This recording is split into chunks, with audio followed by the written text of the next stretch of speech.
Hello friends, welcome to Shubham Jain finance. आज इस video में हम बात करने वाले हैं पोर्टफोलियो डाइवर्सिफिकेशन के बारे में। पोर्टफोलियो डाइवर्सिफिकेशन एक ऐसी स्ट्रेटेजी है जो आपके इन्वेस्टमेंट को 2026 में नेक्स्ट लेवल तक ले जा सकती है। अगर आप अपनी वेल्थ सेफली ग्रो करना चाहते हैं, रिस्क कम लेना चाहते हैं और लॉन्ग टर्म स्टेबिलिटी चाहते हैं, तो इस वीडियो को एंड तक जरूर देखिए। दोस्तों, आपने वो कहावत सुनी होगी कि don't keep all your eggs into one basket. आप अपने पैसे को एक जगह मत रखिए, अलग अलग एसेट्स में डिस्ट्रीब्यूट करिए।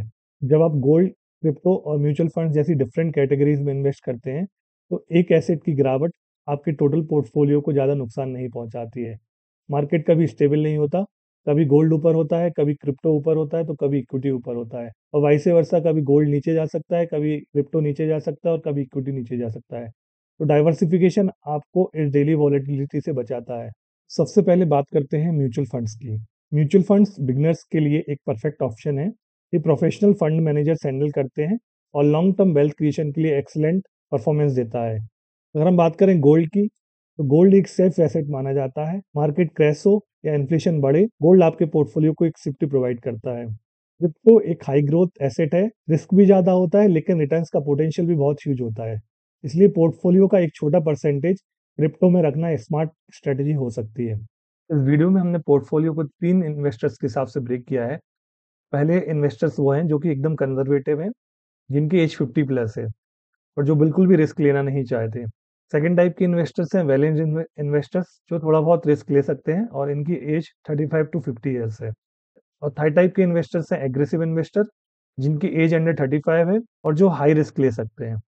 सबसे पहले बात करते हैं कंजर्वेटिव इन्वेस्टर्स की।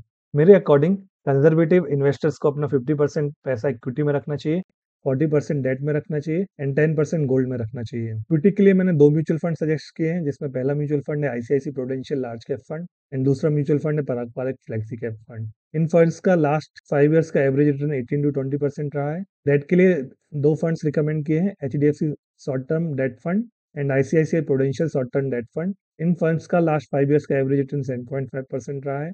और गोल्ड के लिए मैंने एक ईटीएफ रिकमेंड किया है, जो कि है निफ्फोन इंडिया गोल्ड ईटीएफ, जिसको गोल्ड बीज भी बोलते हैं। इसका 5 ईयर्स का एवरेज रिटर्न 17% रहा है। इस तरह से अगर आप इन्वेस्टमेंट करते हैं, तो इस पोर्टफोलियो का एक्सपेक्टेड रिटर्न 11 to 12% रहेगा for the next upcoming years. Conservative investors अपने 10 लाख रुपीज को कैसे इन्वेस्ट करेंगे? तो इक्विटी में 50% इन्वेस्ट करेंगे। इक्विटी में हम 5 लाख रुपीज इन्वेस्ट करेंगे। 2.5 लाख रुपए हम दोनों म्यूचुअल फंड्स में इक्वली डाल देंगे। 2.5 लाख रुपए ICICI prudential large cap fund में एंड 2.5 लाख रुपए हम पारंपरिक फ्लेक्सी कैप फंड में डालेंगे। डेट में इन्वेस्टमेंट 40% रहेगी, जो कि 4 लाख रुपए बनते हैं। तो हम दोनों फंड में HDFC short term fund and ICICI prudential short term fund में 2-2 लाख रुपए डाल देंगे। गोल्ड में हम 10% इन्वेस्टमेंट करेंगे। 1 लाख रुपए हम directly Nippon India ETF gold बीस में इन्वेस्ट कर देंगे।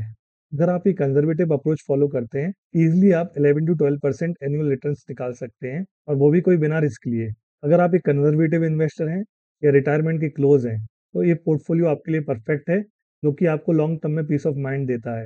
दोस्तों, अब चलते हैं अपने नेक्स्ट पोर्टफोलियो की तरफ, जो कि है बैलेंस इन्वेस्टर्स पोर्टफोलियो। ये पोर्टफोलियो आपको ग्रोथ और स्टेबिलिटी दोनों देता है। ये पोर्टफोलियो स्पेशली उन लोगों के लिए है जिनकी एज 35 से 50 साल के बीच में है और अपने इन्वेस्टमेंट में मॉडरेट रिस्क ले सकते हैं। पोर्टफोलियो में हमने इक्विटी में 60% पैसा डाला हुआ है, डेट में 20% पैसा डाला हुआ है एंड गोल्ड में 20% पैसा डाला हुआ है। इक्विटी के लिए मैंने 4 म्यूचुअल फंड सजेस्ट किए हुए हैं यहाँ पे।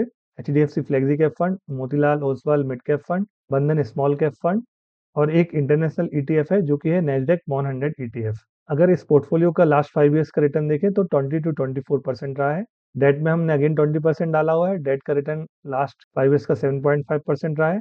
और डेट के लिए मैंने सेम ही म्यूचुअल फंड सजेस्ट किए हुए हैं। गोल्ड में हमने यहाँ पे 20% डाला हुआ है। गोल्ड के लिए मैंने एक सिंगल ईटीएफ रिकमेंड किया है, जो कि है निपॉन इंडिया ईटीएफ गोल्ड 20, जिसका लास्ट 5 ईयर्स का रिटर्न 17% रहा है। अगर आप सेम स्ट्रेटेजी फॉलो करके इस पोर्टफोलियो में एलोकेशन करते हैं, तो आप इस पोर्टफोलियो से नेक्स्ट अपकमिंग ईयर्स में 14 to 16% का रिटर्न एक्सपेक्ट कर सकते हैं। अगर आपको 10 लाख रुपीज इस पोर्टफोलियो में इन्वेस्ट करना है, तो आप इक्विटी में 60% रखेंगे, डेट में 20% रखेंगे एंड गोल्ड में 20% रखेंगे। इन 6 लाख आपका इक्विटी में जाएगा, 2 लाख आपका डेट में जाएगा एंड 2 लाख रुपीज आपका गोल्ड में जाएगा। इक्विटी के लिए ये 4 म्यूचुअल फंड्स हैं, तो आप 1.5 लाख रुपए इक्वली डिस्ट्रीब्यूट करके इन चारों में डालेंगे। डेट के लिए अगेन सेम म्यूचुअल फंड्स हैं, HDFC short term debt fund and ICICI prudential short term debt fund. 1 lakh रुपए दोनों में डालेंगे अपन। एंड गोल्ड के लिए हमने 20% एलोकेशन किया है, तो 2 लाख रुपए हम डायरेक्टली गोल्ड बेस में इन्वेस्ट करेंगे। ये पोर्टफोलियो उन इन्वेस्टर्स के लिए परफेक्ट है, जो ग्रोथ भी चाहते हैं और स्टेबिलिटी भी चाहते हैं।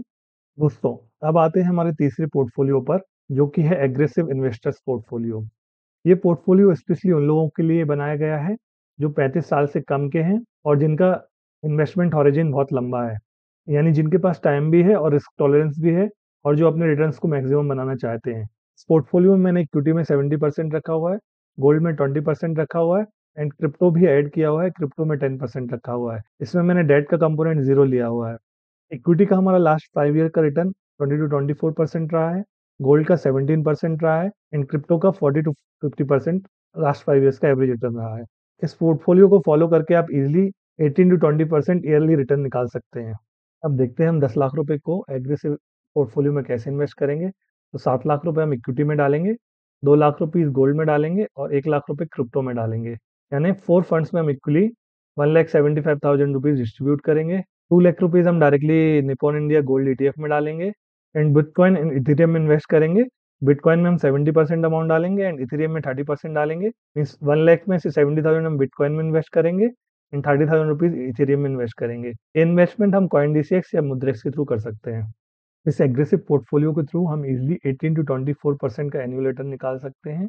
ये पोर्टफोलियो उन इन्वेस्टर्स के लिए है, जो ग्रोथ को प्रायोरिटी देते हैं और शॉर्ट टर्म वॉलेटिलिटी से घबराते नहीं हैं। अगर आप यंग हो, हाई रिस्क ले सकते हो और लॉन्ग टर्म में वेल्थ एग्रेसिवली ग्रो करना चाहते हो, तो ये पोर्टफोलियो आपके लिए है।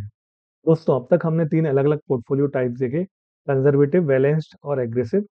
अब इस स्लाइड में आप देख सकते हैं एक क्लियर कंपैरिजन, जिससे आप इजीली चूज़ कर पाओगे कि कौन-सा पोर्टफोलियो आपके लिए बेस्ट फिट है। पहले बात करते हैं कंजर्वेटिव पोर्टफोलियो की। कंजर्वेटिव पोर्टफोलियो में इक्विटी में 50% डाला हुआ है, डेट में 40% एंड गोल्ड में 10%। क्रिप्टो में हमने कोई भी एलोकेशन नहीं किया है और इस पोर्टफोलियो का ईयरली एक्सपेक्टेड रिटर्न्स 11 टू 12% है। अगर हम बैलेंस्ड पोर्टफोलियो की बात करें, तो इसमें हमने इक्विटी में 60% डाला है, डेट में 20% एंड गोल्ड में 20%। क्रिप्टो में यहाँ पे भी हमने कोई इन्वेस्टमेंट नहीं किया हुआ है। इस पोर्टफोलियो का एक्सपेक्टेड रिटर्न 14 टू 16% है। अगर हम बात करें एग्रेसिव पोर्टफोलियो की, तो हमने 70% इक्विटी में डाला है, डेट में हमने 0% रखा है, गोल्ड में 20% डाला है एंड क्रिप्टो में 10% रखा हुआ है। एग्रेसिव पोर्टफोलियो का एक्सपेक्टेड रिटर्न अराउंड 18 टू 24% है। तो दोस्तों, आपका पोर्टफोलियो कोई भी हो, कंजर्वेटिव, बैलेंस या एग्रेसिव, सबसे इंपॉर्टेंट चीज है अपनी एज, रिस्क कैपेसिटी और फाइनेंशियल गोल्स को समझना। पोर्टफोलियो वही चूज करें जो आपकी लाइफ स्टेज, इनकम स्टेबिलिटी और लॉन्ग टर्म प्लानिंग के साथ मैच करता हो। अब बात करते हैं स्मार्ट इन्वेस्टमेंट स्ट्रेटजीज, जो 2026 में आपको फाइनेंशियली स्ट्रांग बना सकती हैं। ये 4 सिंपल रूल्स फॉलो कर लिए तो आपकी इन्वेस्टिंग जर्नी नेक्स्ट लेवल तक चली जाएगी। चलिए एक एक करके डिस्कस करते हैं। दोस्तों, मार्केट टाइमिंग करना सबसे बड़ी मिस्टेक होती है। ये डिसाइड करना कि मार्केट कब ऊपर जाएगी, कब नीचे जाएगी, ये एक्सपर्ट्स की बस की बात नहीं होती है। तो हम कैसे डिसाइड कर सकते हैं? इसलिए मार्केट में लॉन्ग टर्म इन्वेस्टेड रहना ही सबसे बेस्ट स्ट्रेटजी है। अगर आप 7 से 10 साल कंसिस्टेंटली इन्वेस्ट करते हो, तो मार्केट की वॉलेटिलिटी स्मूथ हो जाती है और कंपाउंडिंग आपके रिटर्न्स को एक्सप्लोसिव बना देती है। इन्वेस्टमेंट शुरू करने से पहले 6 टू 12 मंथ्स का इमरजेंसी फंड जरूर बना लेना चाहिए।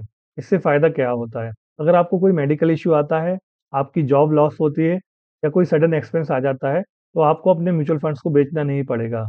अगर आप म्यूचुअल फंड्स में इन्वेस्ट करते हैं, तो हमेशा डायरेक्ट प्लान्स को चूज़ करें, क्योंकि डायरेक्ट प्लान्स का एक्सपेंस रेशियो 0.5 टू 1% कम होता है और लॉन्ग टर्म में ये डिफरेंस आपके रिटर्न्स को सिग्निफिकेंटली बूस्ट कर सकता है।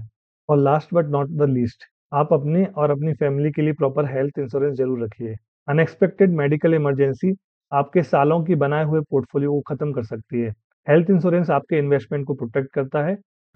अगर आपको ये वीडियो पसंद आई है तो मेरे YouTube channel Shubham Jain finance को लाइक एंड सब्सक्राइब जरूर करें।